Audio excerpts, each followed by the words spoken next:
Welcome on France24 to this new edition of the Talk of Paris.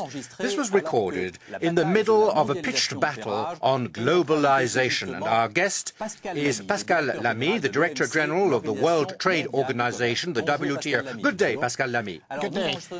We're recording this program in Geneva at the headquarters of the WTO, an enormous organization set up in 1995 with 151 member states on Lake Geneva, 151 countries that are negotiating trade agreements and at the moment negotiating the Doha cycle on tariffs. Pascal Lamy, Geneva is an ideal place for jogging near Lake Geneva. Yes, once you're there, which does happen to me from time to time. At the moment, it's a very difficult period because you're in the middle of the Doha negotiations, and until now they are in a deadlock, and you have just published a new proposal which has been negotiated with all the member states of the WTO. Is this agreement, is this proposal going to make everybody agree? This is no big gamble because those negotiations started over 5 years ago and haven't terminated. We're still haven't reached the final climax, but this is a stage in a very complicated negotiation related to agriculture, industrial tariffs, services, anti-dumping, fishing subsidies. So you've got a lot of issues. 151 member states, well, that's complicated, having those people agree with one another. This is just one stage which will perhaps make it possible if proposals that have been tabled are used as a framework for the September resuming negotiation to reach to the final stage of this major negotiation. The answer is perhaps. Some people say it's a big gamble because of the lack of progress, and if there hadn't been this new proposal, perhaps the Doha cycle would have ended prematurely. You're saying it makes sense when you got 20 different issues and 151 countries that need to negotiate. At some point, there's got to be a compromise on the table. Otherwise, we're not going to forge ahead. And that's those proposals I'm talking about and those different negotiation groups, not me personally, but all those different groups have tabled those issues. And the WTO members need to grind it out, ground it, react, and negotiate.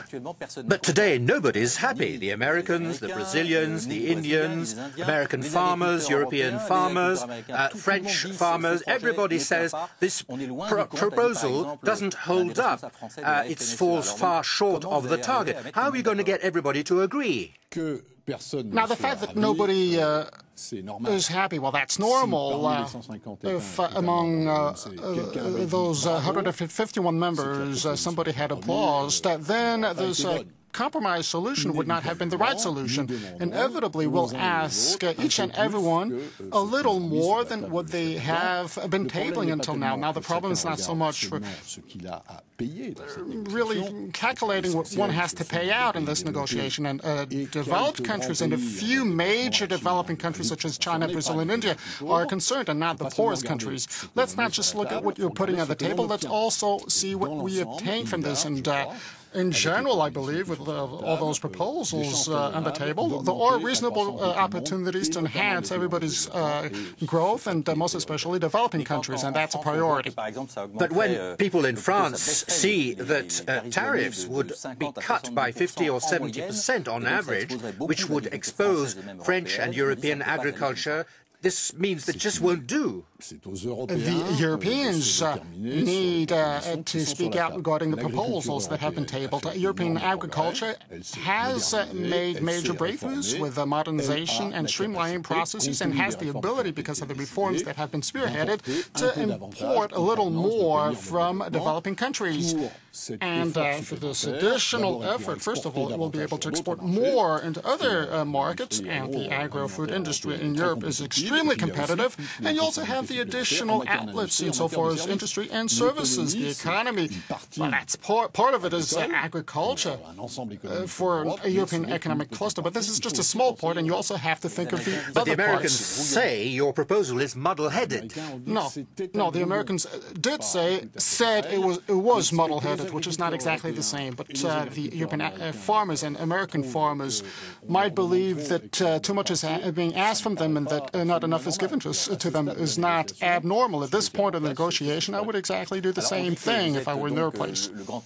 Some people say you're the great umpire of this bargaining match, somebody who has to try and get everybody to agree. But you're also presented as a psychoanalyst, a midwife, or even a poor lonesome cowboy of the WTO who doesn't know where he's heading. Are you a poor lonesome cowboy of the WTO? Now, if I'm the lonesome cowboy, lots of bank robbers around, yeah, true. You get a little of everything. It depends. From time to time, I'm a mediator, and other times I'm also a midwife, a conductor, and I'm also a source of inspiration. It just depends. Now, we really need to be on the listening mode. We need to attend to each and everyone's sensitivities and talk less than if you're like an European Commissioner or a minister of an EU member state. And you must notably listen to President Sarkozy, who has several times complained that your independence goes against the interests of your own country, France. No, one cannot say that the WTO General Director is not independent. I'm independent out of my function, and my function can only be useful if I'm neutral and objective. I need to understand each and everyone. Obviously, I will not serve the French interests in my present position or European interests, because insofar as international trade, Europe negotiates as a bloc. Let's review your career, which didn't begin on Lake Geneva, but, well, a long time ago in France. Let's look at this profile by Laure Matos of France24. As a keen marathon runner, Pascal Lamy is someone who is ready to keep going until he reaches his goal. And it's been a marathon 30-year career that has taken the Frenchman to the top of the international trade system. Pascal Lamy, a graduate of the prestigious ENA, the training ground for France's political elite, had been a Socialist Party member for more than a decade when the left took office in 1981. He became an advisor to François Mitterrand's first finance minister, one Jacques Delors. Their relationship was set to last. When Delors was appointed head of the European Commission, Lamy followed him to Brussels, where the two men worked in close collaboration.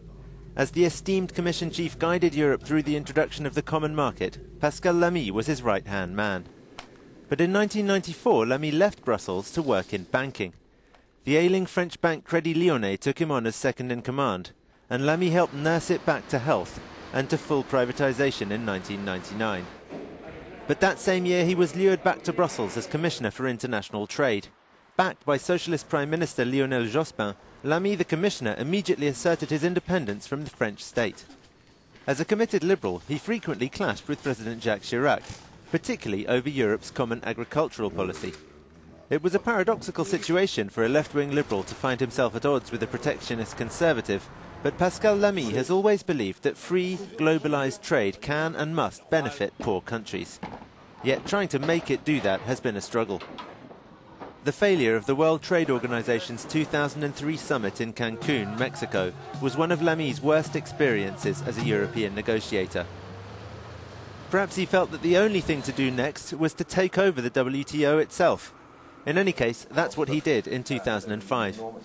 Lamy is trying to revive the organization's so-called Doha round of trade talks, which are aimed at freeing up world trade in a way that can foster development. It's proving a tough task, but at 60, this father of three is not giving up. Pascal Lamy, I think what you fear the most is the failure of the Doha round, like in Cancun. Is that your nightmare? One attaches great importance to the success of an important negotiation process for the benefit of the developing countries. Of course, a failure is a daunting experience. It is a problem and something one needs to battle against. To put it simply, those that need to agree with one another on international trade rules, which we're negotiating at WTO, well, those are under member states' responsibilities, and they need to decide whether they agree or disagree. And I believe that a good negotiation will be a win-win situation. It's not just something that cancels itself out. And if you do something better than I do, or I do something better than you do, you better actually turn to me, and I better turn to you, and we'll be winners, both of us, including this major problem between developed and developing countries. There is a growth potential. We can reduce poverty, and this is essential for developing countries. We know all too well today that in order to help out developing countries, of course, we got public aid, development public aid, and this is necessary, but their integration in international economy and their ability to benefit from their own human and natural resources is quite essential, and this is what we're talking about. We need to give something more to everybody.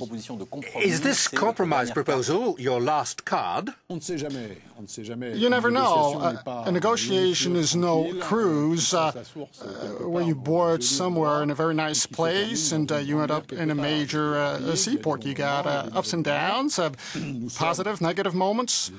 And we're roughly between 2/3 and 80% of that long negotiation journey, and it is difficult to anticipate the end of that process, even though we know that if it were to conclude next spring, the latest, at that point it will be even more difficult for political reasons in the United States and India. When you hear Michel Barnier say that he's deeply concerned by the lack of reciprocity in the measures that you propose, what do you say to that? I have no public talks with Mr. Barnier for a very simple reason. Michel Barnier, Minister of Agriculture in France, that advocates French agricultural interests, is present in Brussels, and Michel Barnier is among 27 member state representatives defending their positions in Brussels. I don't have any direct dialogue with any one of those ministers of the member states, and I don't do this anymore with the Oklahoma senator or the Colorado senator. But France is an influential player.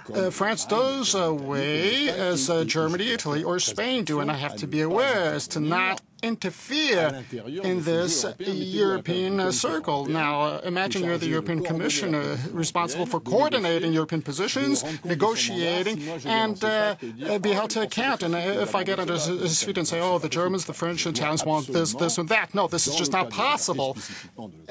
In the French case, I really need to sit on the sidelines.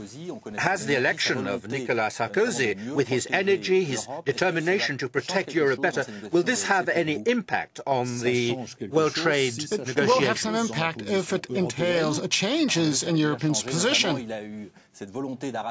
He wanted to get a last-minute agreement in Brussels, and he succeeded. Could this have an impact on the WTO? Obviously, the French position as one of the 27 EU member states making a decision insofar as international trade with a qualified majority, obviously France can sway this negotiation process, but just as Germany, Italy, Portugal, Greece, with the only exception that votes are weighed and that major member states have more weight than smaller member states in the EU, which is not the case within WTO, where everybody is on the same pedestal. Some people say you had a difficult relationship with Nicolas Sarkozy. Is that true or not? Who said that? In the press. They say that your independence isn't necessarily easy to manage with somebody like Nicolas Sarkozy, who is very confident. I did not see that in the press.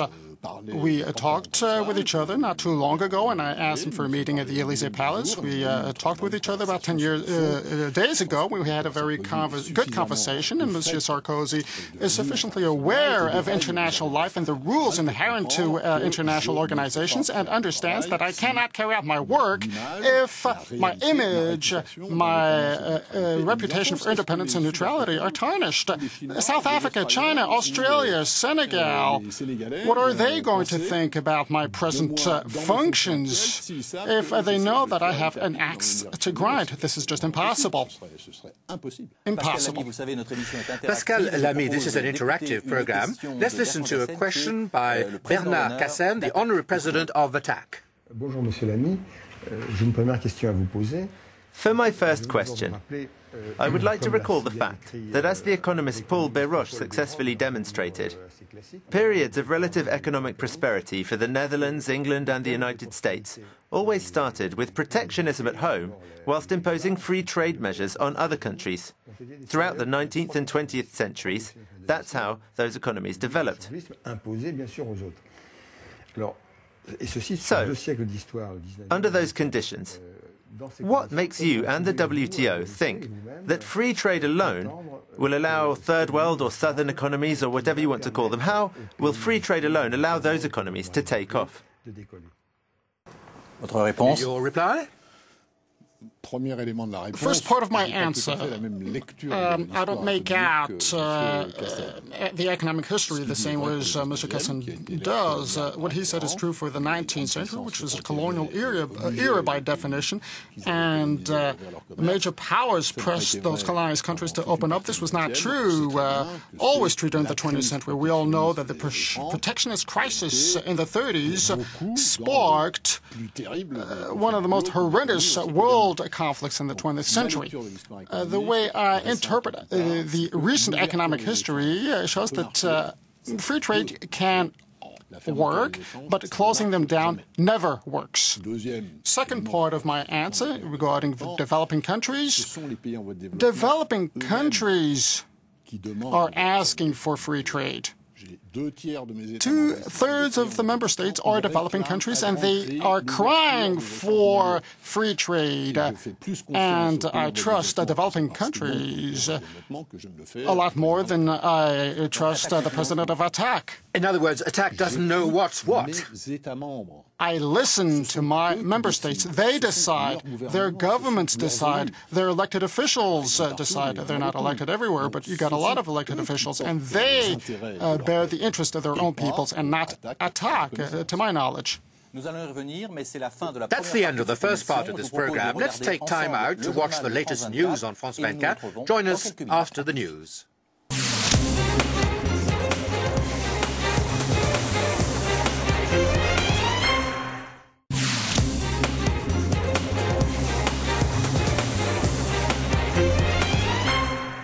Welcome back on France24 to the Talk of Paris. Our guest today is Pascal Lamy, Director General of the World Trade Organization. We're at the headquarters of the WTO in Geneva, where the ambassadors of 151 member states negotiate trade agreements all year round. And at the moment, they're working on the Doha round, which aims to enable the poorest countries to benefit more from globalization. This is an extraordinarily complicated and difficult objective. But nevertheless, what would happen if the negotiations failed, Pascal Lamy? If negotiations failed, this would be bad news for world growth. This would be bad news for developing countries. This would be bad news for all those who believe in a somewhat more regulated world, a somewhat more multilateral world, for all those trying to get a better grasp over globalization. And WTO represents one of the bloc for better control over globalization, and this would be great news for all those for the law of the fittest and might is right. Given that you have now published your latest proposal, what state of mind are you in? Are you realistic, optimistic? Are you confident? I can neither be optimistic nor pessimistic. I cannot afford getting this disease in my present position. This would make my life impossible to be either one or the other.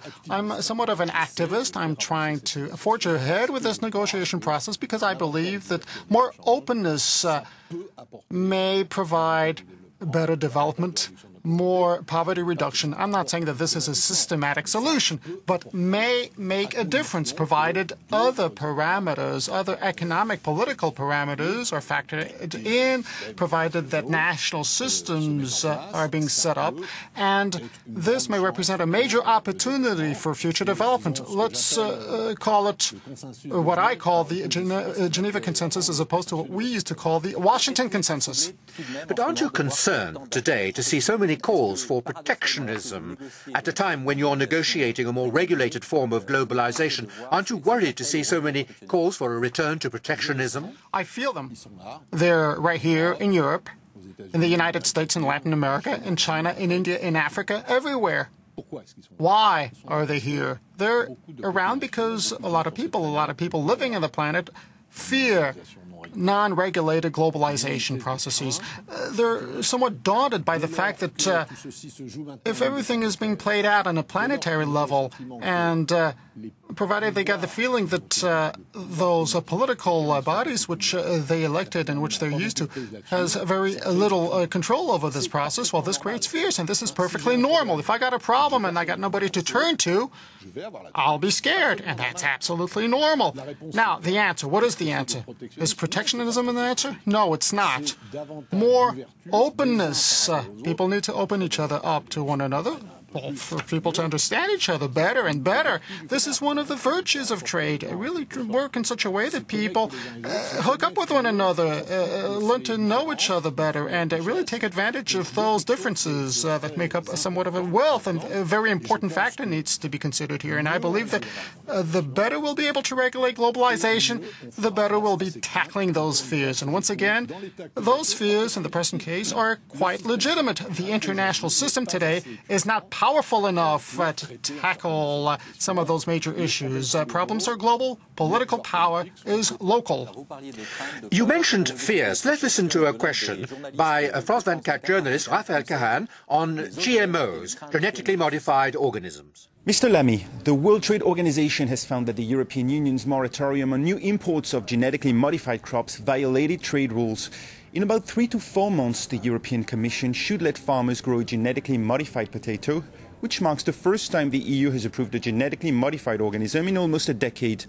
Are you satisfied with this decision? Do you think it will help boost European imports of biotech food? And as a Frenchman and a member of the Socialist Party, what's your opinion on GMOs? I should not speak out from a personal standpoint regarding an issue which totally divides WTO member states. Among those 151 member states, 151 since this week, quite a number of them are in favor and others are against. They don't carry out the same risk analysis. Basically, you got optimistic cultures saying GMOs are good. They're new, and we'll just see whether they create problems, and other more pessimistic cultures saying, we don't know what the results are going to be. Let's be careful. We should leave no stones unturned. But some people say that protection against GMOs is a form of protectionism in disguise. That's what the Americans say in particular. That's where WTOs and its rules come into play. Those rules allow for environmental protection and allow us to put hurdles when the environment, the health among the population and plants are jeopardized. Now, this is permitted within WTO. Now, we got a different settlement mechanism, a tribunal, which member states can turn to and will determine on an individual basis whether this ban or trade obstacle which you're setting up is based on a precaution and risk coverage, and this is something that has to be evaluated on an individual case, on an individual basis. And in some cases, it worked very effectively. When the Europeans banned the use of asbestos, if I remember correctly, Canada protested, and the tribunal said, "Okay, no problem. Asbestos is bad for your health," and the Europeans are right. In the case, as mentioned by the journalist, the WTO tribunal said that the Europeans could not be provided with a GMO authorization legislation, which they have on an individual basis, and set it aside and say, okay, let's not implement it, and at the same time we'll come up with a moratorium. Does this mean the transgenic potato will soon be hitting Europe? That's possible, and the Europeans should make that decision. Could you eat transgenic potatoes? If I get proper information as a consumer, and living in Switzerland in that case, this will be the case because the Swiss are even more stringent than average Europeans. As a consumer, I'll have to decide. But are we right to be worried about this or not? I cannot answer the question. I don't have enough scientific knowledge. raising issues is normal, but I also meet quite a number of cotton African producers saying if we did not have GMO cotton, then a whole series of noxious creatures would eat up all our products, and our yields are much better since we've been using GMO cotton. I listen to each and every one, and once again, I should not actually come up with a very public, clear stance, and this issue is very difficult. Another cause of fear and anguish is China, its extraordinary power. This year it has achieved 85% and 85% trade surplus. The Brazilians are worried, the Indians are worried, not only the Europeans and the Americans. Everybody's worried about China's power. China doesn't always play by the rules. The products they sell are sometimes of bad quality in Europe and in Portugal in particular. Are you concerned about the Chinese trade surplus? There is a problem related to Chinese trade volume and another problem related to Chinese quality. Now, this is related to border control. The Chinese are controlling incoming products and the Europeans are controlling incoming products. And if this is done for health and security reasons, this is normal. Now, having said that, regarding volumes, true, China's integration within the international economy has been done very swiftly. They got into WTO. Negotiations lasted for 15 years, and they joined up in very harsh conditions and had to significantly change their economic systems so as to really get into WTO and get this label. They took on engagements for opening up their economic system, and this is very important. Those engagements were very important. Agricultural tariffs are a lot less important than European agricultural or Japanese agricultural tariffs. So Chinese is still in developing countries. This is a vivid example because they really gave out a lot. Now, they're part of the system and they have to play by the rules. As the Americans say, if the Chinese currency isn't devalued, we'll have to put up trade barriers against Chinese products. It's a real threat. Because I keep myself informed in Congress. Now, this threat still hasn't reached WTO. We have a system with rules, and some of those rules are stipulating that one cannot tamper with exchange rates so as to benefit from trade advantages. And this is the same rule as the IMF. And we have rules. We're trying to streamline and adapt those rules, and this major negotiation is a result of this. And if one of our member states is not satisfied as to the way another member state applies the rule, then we got a settlement mechanism. A tribunal can actually, well, the United States can turn to this tribunal if they believe that China does not comply with the rules. China can also turn to the tribunal if they believe that India, for example, Australia, do not abide by the rules. This is what we call a system based on rules, and I believe that the Chinese economy's integration within the international arena is better with China inside WTO than China outside of WTO. We have another interactive question, thanks to Daily Motion, by French Member of Parliament Axel Poniatowski. I would like to hear your opinion about the French government's proposal for social VAT. It is of great concern, and it could be implemented in France. Something similar is in effect in other European countries already. Europe is today the most liberal market that there is, and we think that our system of social protection should be based not only on the work of Europeans, but also on their consumption, and in particular on their consumption of imported products. So, as WTO Director General, what is your opinion on the applicability of social VAT in France? Pascal Lamy. This is quite a sensitive issue because, once again, I cannot express myself on French domestic issues, but I answer as an economic expert. I don't quite agree with Mr. Poniatowski when he says that Europe is the most open of all markets. This is true in some cases, but not true in other cases. Insofar as social VAT is concerned, from international trade standpoints, VAT increase is tantamount to devaluation, as was practiced in the last century. And this props up import cost and provides a comparative advantage to external markets because you lower the export cost, and all depends on the devaluation aid package. Those measures, those packages will decide whether this is a good or a bad operation. I don't think there is one clear-cut answer.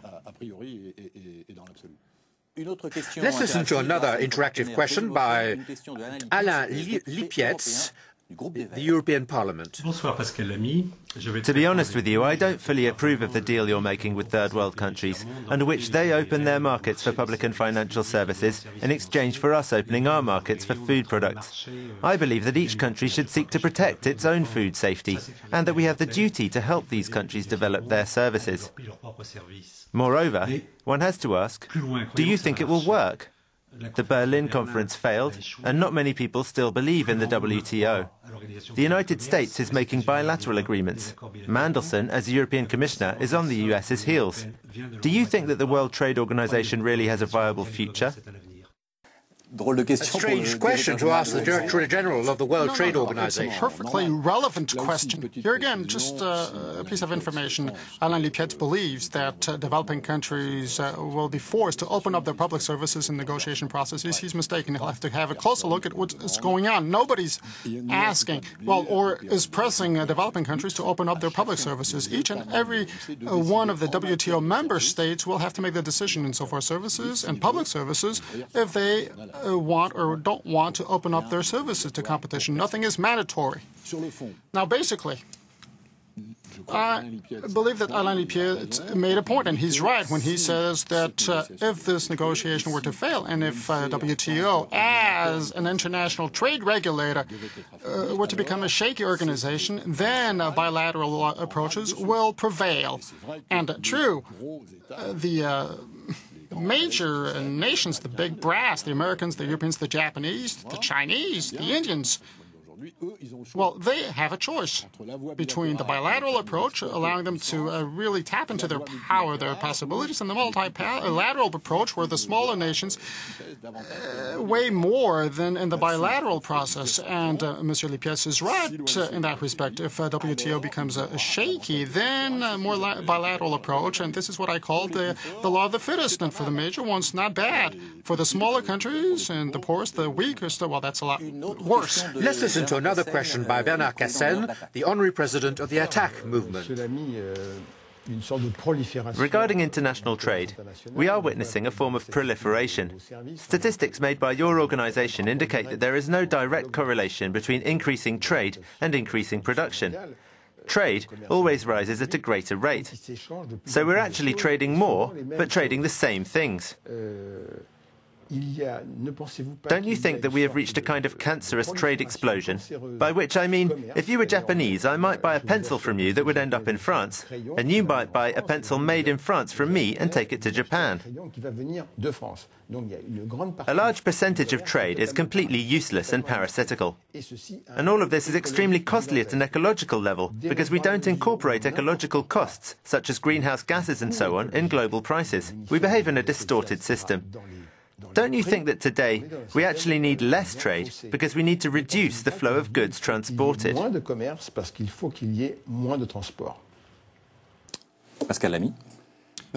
No. Bernard Cassen's idea of trade is somewhat of a plague, international plague or cancerous explosion. Is bemusing. Now, if it were cancer, and if it were such a plague, why use it, or why have we been using it for thousands of years now? Is international trade good or bad for the environment? Now, it all depends. There is no clear-cut answer.